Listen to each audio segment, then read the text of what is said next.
I already did a Facebook review, and I didn't take it off the queue, and I was looking at it, and I really wanted to make a comment. And again, it's not for the parent. Guys, I'm here to help you guys. I'm not here to go, don't do that. But nobody teaches touch. That's the one thing you're getting here. You're learning how to touch. This touch will get you more than you know. It's not about just giving someone a lesson. It's being able to appreciate someone, to stand next to someone, to offer them condolences, to offer them love. There's so many things that need to be offered for your child, and it's really important. However, there is touch, and it's used by almost every therapist out there, every professional out there, that will never create a functional movement. And now the easiest way you can experience this is you never go hand over hand with anyone to get them to do something. So what I saw was a child was trying to get up, and again, it was this hand over hand. Now this is used especially like in ABA therapy. It's used in like, come here and let me get you over to let's say a physio ball. And I do this to parents, and I take them, I'm like, listen, I didn't hurt you. But they just get all like, oh my God, what are you doing to me? I'm like, don't let this happen. Because they say, like, what should I avoid? And I'm not trying to say never see a physical therapist again. It's like saying don't play soccer. But, because people are going to do what they do. It's not, but I said, don't let them do this. And I showed them, like, the worst is when I see they do it at Napa and stuff, or CME, like they grab the ankles. Have you ever tried, go find your husband, have him sit, or a partner or somebody, grandparent, have them sit on the floor, and you go and just have them grab your ankles and assist you getting up. You're a mess. You don't have balance, right? I never place the feet where they're supposed to go. Nobody has a stand that's parallel, 5 inches apart, except for when you're defending, royalty or the Vatican. And those people go through extensive psychological testing because it messes with their head. I love when parents say, well, my child's hyperextends their knee. And I look at them, I'm like, well, your knee right now is hyperextended. Yeah, but that's different. You shift. I mean, we're not perfect. But when a child is going to sit up, I'm going to tell you right now, this touch, this hand over hand, and you can be sitting on a chair. If you take someone, and I'll do it, this week, they can be sitting on a chair, and if I go like this, I don't have enough force to pull them up. And second of all, no one, and I don't care if you're helping grandma getting out of bed or your child to get up, there's no place for my doll to go. That I'm blocking the movement. So you never want to be there. You're underneath the system. Right, and then they can go right into a side sitting. They can go into all fours. I never want to be where I'm blocking that view. So when you're actually much better off from behind, and this way too, they feel they've done the movement. They've come into sitting, right?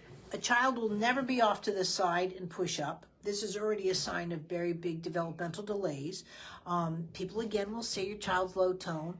No, you're trying right now. Get on the floor, put your legs out, and go off to the side like this. You need some serious muscle coordination. And babies don't have muscle coordination. They're using weight transfer. Their pelvis comes into a weight transfer. That's how movement happens when you're a baby, because it's easiest.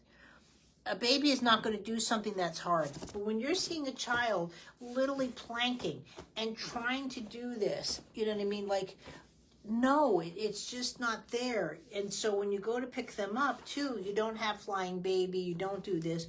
You want to do it in a way that they would do it functionally. And that's why you do the courses.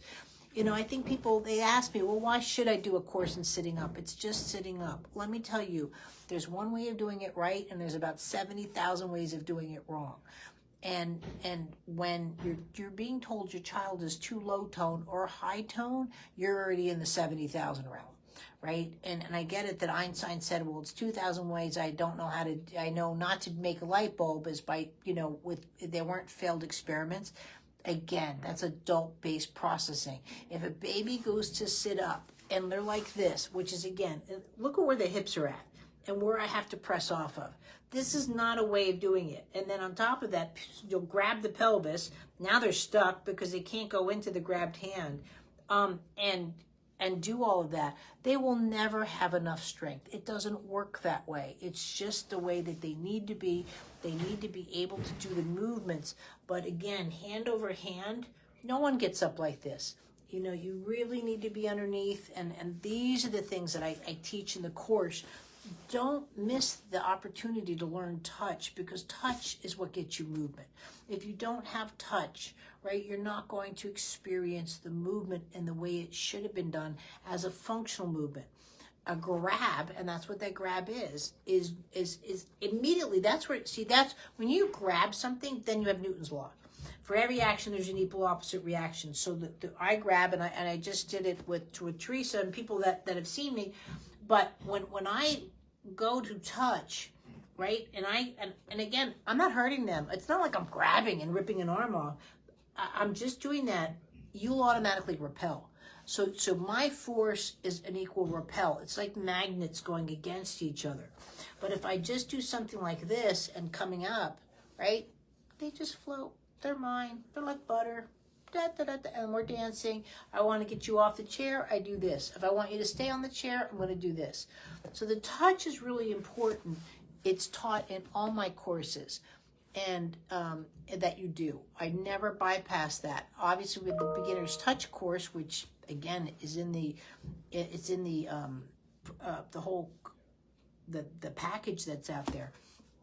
But please, you know, and then Mastering Touch is done too. I've just got to finish the edits. And I have all these great little projects that I need to do, but that's what I'm working on now. But really, I can't stress it enough that when you're working with your child, again, if they're coming like this, they can't do this movement, right? They can't dodge the ball. I don't know if you played dodgeball as a kid. I was not good at it because I didn't have movement lesson. Dodgeball is bad memories for me.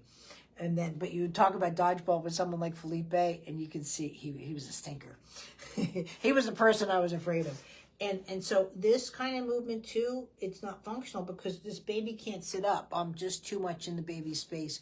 Or if I was doing something like this, and then I can work with my child that way. But you always want it to be functional. Never teach a baby something they'll never be able to do on their own, right?